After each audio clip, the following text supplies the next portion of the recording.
YouTube. My name is Mike, and behind me you see our 2007 Bluebird Microbird short bus. It's a handicapped version with the two rear doors, and I'm going to walk you through our bus.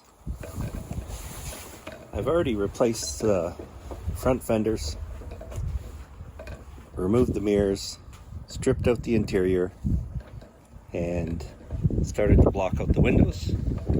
Alright, so I've already started to black out these two rear windows because our bed's going to be behind them. We figured for insulation and privacy we would take out the windows and block them out with a diamond plate.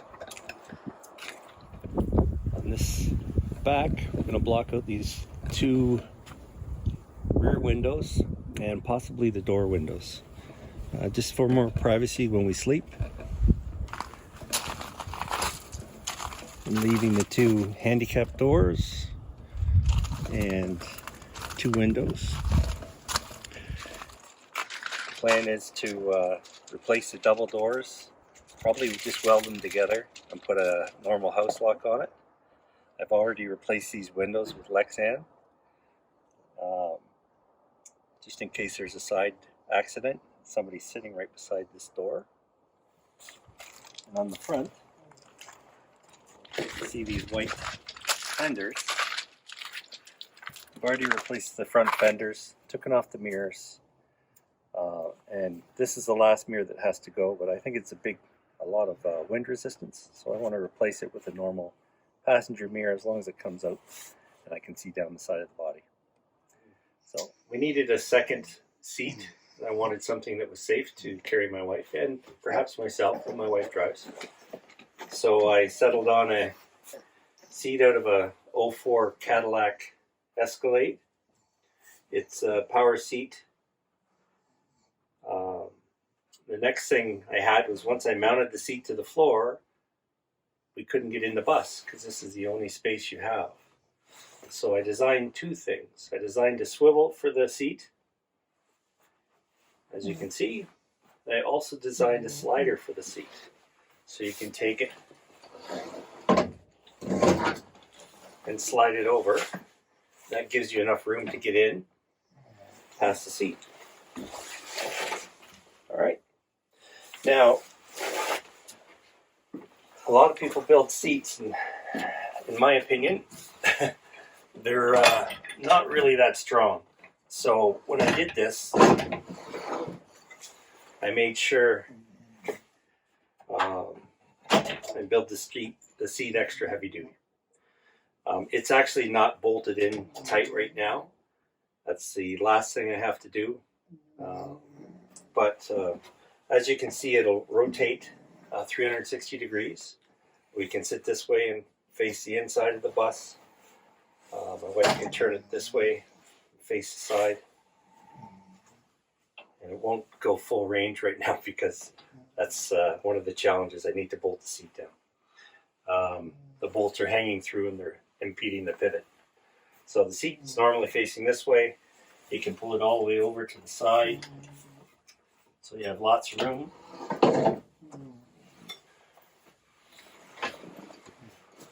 Lots of room in here. And when you rotate,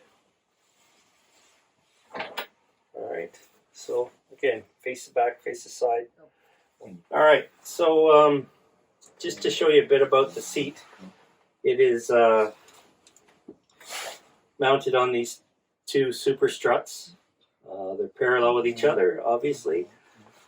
They allow the seat to slide back and forth. I've got these detent pins that hold the seat in place one way, so if you ever get hit on the side, it doesn't move. You just have to pull them up,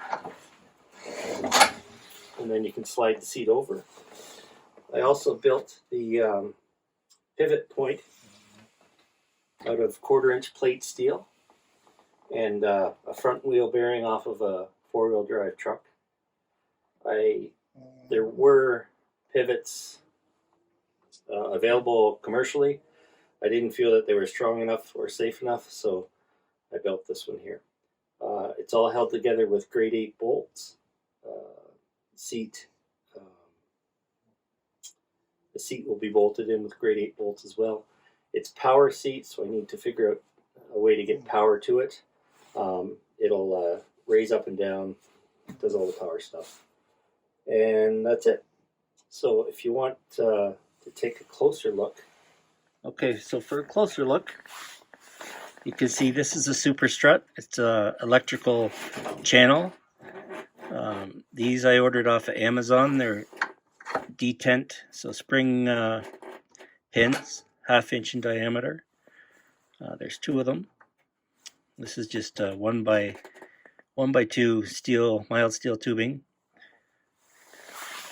Underneath the thing that rides on these tracks, I just bought a cutting board that was a 1/2 inch thick, and I used my table saw to mill out these little plastic slides that bolt on the bottom.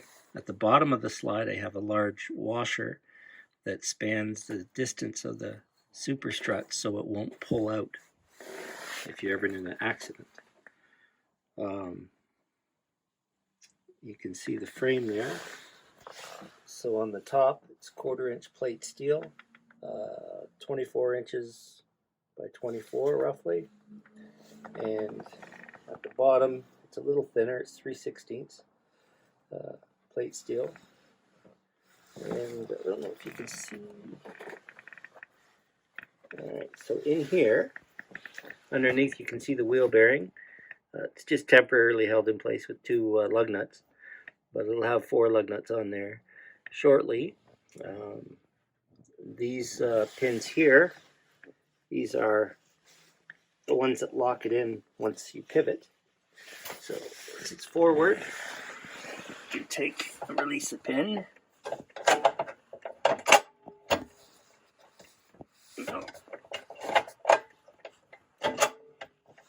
And that locks it forward. And there's one on the back. If you want it double secure, you can use it. And then when you rotate it,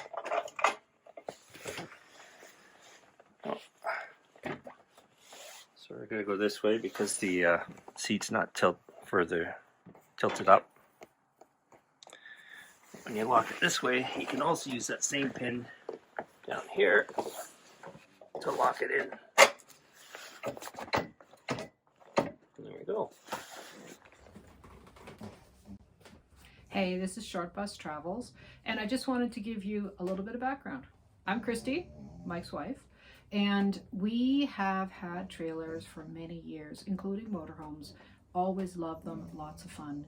And last fall, Mike was visiting some family in Ontario and came across a very short bus that had been used for school buses for handicapped kids, and said, my God, this is a great opportunity to try something. He's a mechanic.